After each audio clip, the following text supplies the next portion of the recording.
Best of r/malicious compliance episode 88. Subscribe for edit videos daily. I work at a bakery. While we bake cakes, cookies, brownies and bread among other things, our main focus is cupcakes. A customer can walk in and choose from an array of cupcakes at any given time of our store hours. Some of our cupcakes are dipped in ganache as part of their decoration. However, if you tried to dip a cupcake upside down into chocolate, the frosting is just gonna slide off. So we freeze the cupcakes. We have power freezers, so it's usually only about 30 minutes before the frosting is hard enough to dip. We have this one customer who we all call Ganache Lady. She comes in and chooses a cupcake at random, then asks us to put ganache on top. I've told her time and time again to call 30 to 40 minutes ahead of time so we can freeze the cupcake, which makes our lives easier, and she would get the perfect amount of ganache. Nope. She refuses to do it.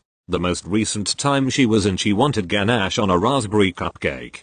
And of course I was the one to serve her. I had dealt with her before, and the previous time I had her she sent me to the back 3 times to put more ganache on her cupcake. This time I think she recognized me and made sure to say, "Put a lot of ganache." Like a lot, and didn't even say please. Now our ganache bottles that we typically use for filling cupcakes with chocolate are roughly the shape of a stereotypical cookout condiment bottle, only curvier. The top screws off. So I go to the back, microwave the bottle so the ganache flows easier, and put the cupcake in one of our serving bowls. I unscrew the top and turn the bottle completely upside down and just let it run. When the cupcake is completely covered on top and ganache is dripping down the sides, I take it back to Ganache Lady. I would have poured the whole bottle on the cupcake if I could have gotten even half the reaction that she gave me. She stared at it for a solid 20 seconds in complete silence before glaring at me. GL, I didn't mean that much. Me, I'm sorry, you said a lot.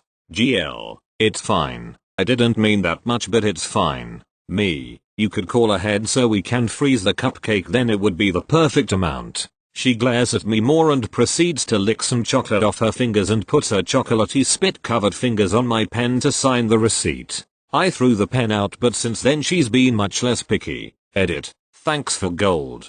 Red heart. Edit. Thanks for gold X2.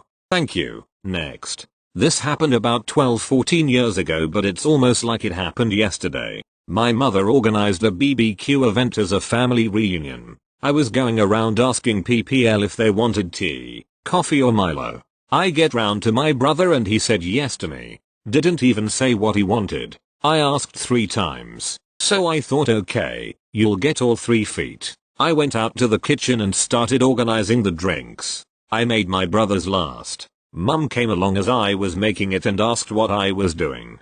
So I told her. She wanted me to just choose one and make it for him. Why should I? I'm not a mind reader. I asked him which one 3 times. I kept on doing what I was doing. The next time, I can't remember how long later, I was doing the same thing, asking who wanted what drinks. I get to my brother and he says yes. I only asked him once. Thought, okay, you didn't learn from last time. Right, single quotation mark. This time I made the tea part first and as strong as I could. Then a heaped teaspoon of coffee and a few spoonfuls of Milo. Sugar was added as he has it in one or the other. A year or 2 later I was staying with him and his wife when he told me exactly what he wanted and how he wanted it. LOL. Edit. Milo is a chocolate drink that you can have hot or cold, with milk. Australians will even eat it off the spoon. Edit 2. Both times I made the tea, coffee and Milo in the one mug. Thank you. Next. In a How the Turntables post. This actually occurred to me today as I was attempting to score some nugs for the starving halfling at the Golden Arches. I get to the pickup window, Happy Meal, milk, soda for me, and a bag that feels too light for what I ordered. I never checked but did that time and saw only an order of fries and a straw. I handed it back to the woman working the window saying they forgot my sandwich. Without breaking eye contact, she grabbed a random bag next to her and dumped the contents in my bag.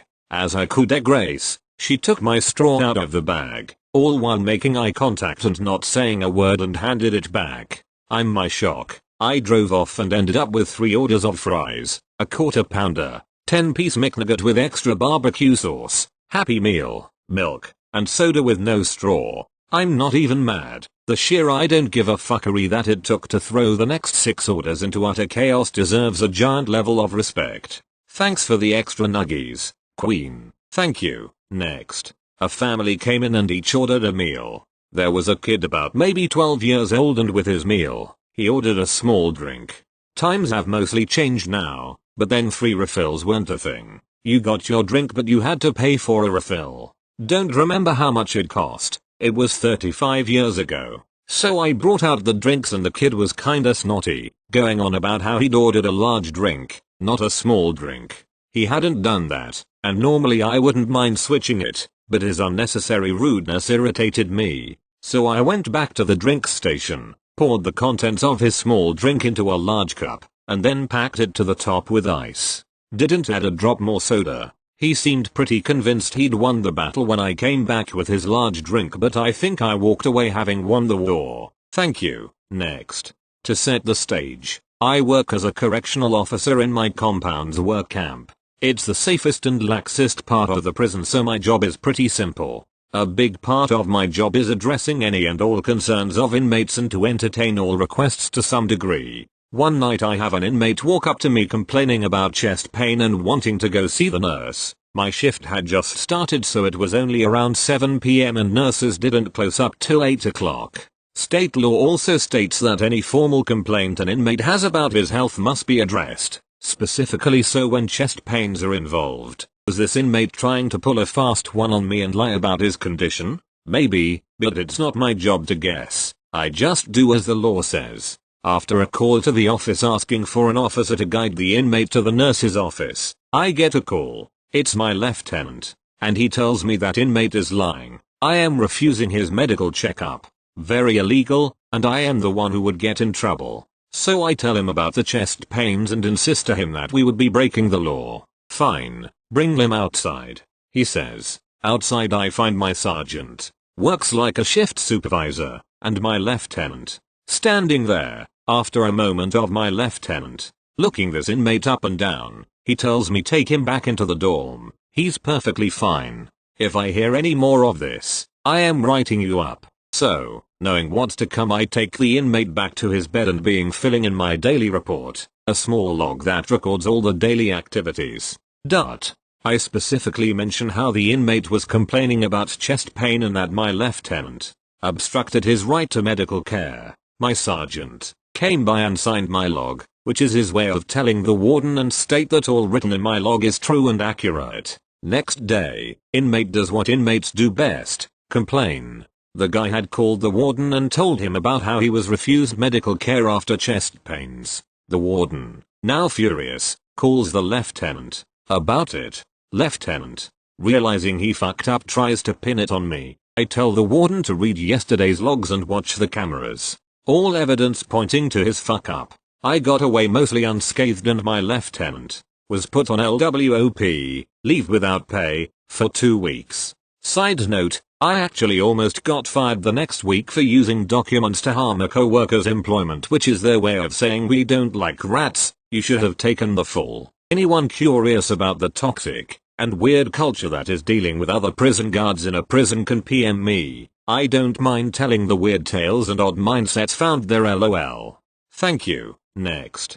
Currently, with all the COVID-19 quarantines, all schools in Michigan all closed for 3 weeks. My mom, in an attempt to be a good mom and keep us from being on our phones 24/7, just told us we have to read. Okay, I just get off YouTube, come over to r/MaliciousCompliance, and now I'm reading. She comes into my room and sees me on my phone. We're reading right now. I show her my phone screen with lots of words on it. I'm reading. Edit. I read for at least an hour and a half every night before falling asleep, so it's not like this is the only reading I am going to do today. Edit 2. My mom is honestly the best mom you could wish for, but in her quest to be a better mom she does stuff like this because she feels like we are on our phones too much. Which might be true honesty. Thank you. Next. I worked as an accountant for a company that auto-charged monthly for the use of their product. Part of my job would be to respond to customers who had questions regarding their invoices/credit card charges. These emails would be delivered to a general accounting email address so my co-workers and I could tackle them together. One day an email arrives with the subject line, "World's worst invoice." Oh, how excited I was to open this beauty of a complaint. The guy proceeds to go all caps throughout the email about how shitty our invoices are and what the hell is he even being charged for. He was gracious enough to a screenshot of the invoice itself. Turns out, he was referencing the credit card receipt in his email. Being the thorough and diligent accountant I am, I wanted to ensure he was being charged correctly. I popped into the system to discover that he was actually being undercharged. Oh no. I corrected his account to confirm he'd be charged correctly going forward. I crafted my reply email. "Thank you for pointing out the error in our system. Without your email, the incorrect charge would have gone unnoticed. Please note that the attachment you provided was of our credit card receipt. You may find your actual invoice attached for your reference. Your invoice will include the additional charge of $80.00 next month for the additional users that were incorrectly charged for previously." I never received a reply. TLDR, dude complains about his invoice. Costs him $80 extra a month for his account.